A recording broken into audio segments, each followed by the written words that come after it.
Yeah, I brought a bag up here with all my goodies in it to make sure that I didn't miss anything.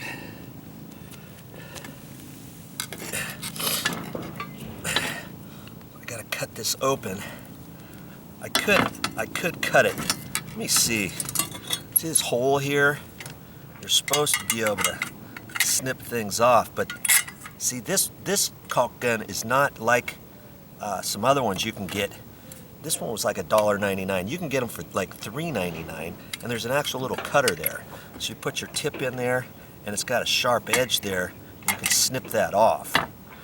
You know, as a quick, easy. You still have to kind of clean it up with a sheetrock knife.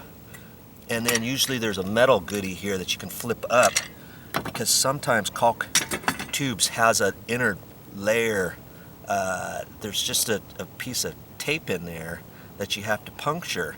Most paintable caulking, like you'd use for inside your house, they don't do that anymore. But for stuff like this, they do. So I got to cut this a little thick because I don't have the little wire thing that flips out. That's why I've got the screwdriver up here, and I got to poke that. There's a seal in there,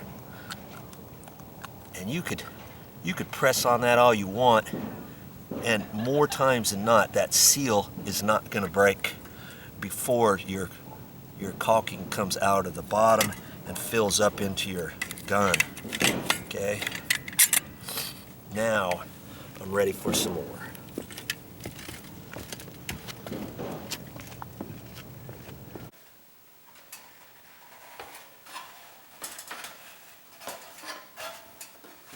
Whew.